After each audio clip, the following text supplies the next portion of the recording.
अखेर नगराध्यक्ष सागर पोळ यांची खुर्ची गेली। दहिवडी नगरपंचायतीतील विशेष सभेत अविश्वास 14 झिरोने मंजूर। पाहूया सविस्तर बातमी।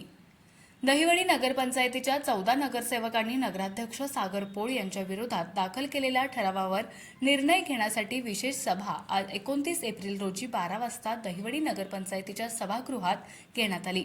प्रांताधिकारी उज्ज्वला गाडेकर यांच्या अध्यक्षतेखाली ही विशेष सभा पार पडली। या सभेत नगराध्यक्ष सागर पोळ यांच्या विरोधातील अविश्वास ठराव 14-0 अशा फरकाने मंजूर झाल्यानं सागर पोळ यांना आपली खुर्ची गमवावी लागली। दहिवडी नगरपंचायतीच्या धनाजी जाधव व इतर 13 नगरसेवकांनी महाराष्ट्र नगर परिषदा नगरपंचायती व औद्योगिक नगरी अधिनियम 1965च्या कलम 341(ब)(5) नुसार नगराध्यक्षांना काढून टाकण्याबाबतचे मागणीपत्र 21 एप्रिल 2025 रोजी जिल्हाधिकारी कार्यालयात समक्ष सादर केले होते।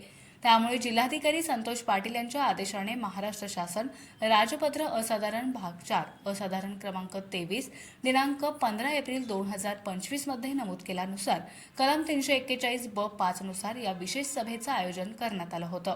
जिल्हाधिकारी संतोष पाटील यांनी या विशेष सभेच्या अध्यक्षस्थानी प्रांताधिकारी उज्ज्वला गाडेकर यांना पीठासन अधिकारी म्हणून प्राधिकृत केले होते। त्यानुसार पीठासन अधिकारी यांनी 14 नगरसेवकांचे मत विचारात घेऊन 15 एप्रिल 2025 रोजीच्या सुधारित अध्यादेशाचे अवलोकन करून विशेष सभा पार पाडून अनुपालन अहवाल जिल्हाधिकारी कार्यालयास पाठवला आहे। नवीन नियमाच्या आधारे सदर विशेष सभा झाल्याने आणि 14 नगरसेवकांनी हात वर करून नगराध्यक्ष सागर पोळ यांच्याबाबत नाराजी दर्शवल्यानं त्यांना आपल्या पदावरून पायउतार व्हावे लागले। नगरसेविका सुरेखा पखाले, माजी नगराध्यक्ष आणि विद्यमान नगरसेवक धनाजी जाधव, नगरसेवक रुपेश मोरे, नगरसेवक महेश जाधव आणि राष्ट्रवादीचे स्थानिक गटनेते सुरेंद्र मोरे, नगरसेविका नीलम जाधव यांची नावे सध्या नगराध्यक्ष पदासाठी चर्चेत आहेत। त्यानुसार आता दहिवडीचा नवा कारभारी कोण होणार याकडे सर्वांचंच लक्ष लागून राहिलंय। नवीन नगराध्यक्ष निवड होईपर्यंत विद्यमान उपनगराध्यक्षच राजेंद्र साळुंके हे प्रभारी कार्यकारी म्हणून दहिवडीचा कारभार पाहतील अशी चर्चा होती।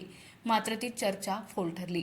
पीठासन अधिकारी उज्ज्वला गाडेकर यांनी पाठवलेल्या अनुपालन अहवालावर जिल्हाधिकारी संतोष पाटील जोपर्यंत नगराध्यक्ष पदाबाबत निर्णय देत नाहीत तोपर्यंत नगराध्यक्ष पद रिक्तच राहणार आहे। नगराध्यक्ष सागर पोळ हे सर्व नगरसेवकांना विश्वासात न घेता काम करत होते आणि कायम त्यांचा दांडगावपणा चालत होता। म्हणजे एक ठराव झाला का एक ठराव लिहायचा, अशा बऱ्याच गोष्टी, ह्याला एक सांगायचं त्याला एक सांगायचं। त्यामुळं आमच्या आता महिला दिनाचा कार्यक्रम एवढा चांगला सुंदर नियोजन करून 2 वेळा मीटिंग घेऊन सुद्धा झाला नाही। त्यामुळं आम्ही त्याच्या विरोधात जाऊन 14 जणांनी अविश्वासाचा ठराव दाखल केला आणि तो आज मंजूर झाला। ह्याच्यात आम्हाला सर्वांना आनंद आहे। आणि माझी वसुंधराचे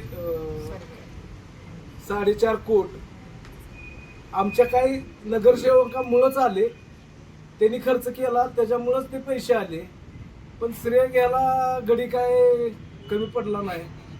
आणि सारखा कट कुठनं आणायचा हा प्रश्न आम्हाला सुद्धा पडायला लागला। एक तर काम होईना आणि कट कुठनं द्यायचा, त्याच्यामुळं त्याची फळं त्यांना मिळाली।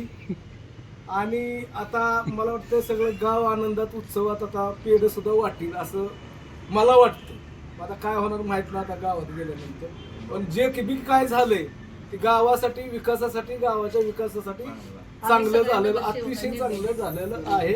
आणि हा सर्व नगरसेवकांनी 14 नगरसेवकांनी मिळून सर्व पक्षीय मिळून हा निर्णय घेतला आणि ह्या निर्णयाला यश आलं गावस्वरूपी। यात मला तर खूप खूप आनंद वाटतो।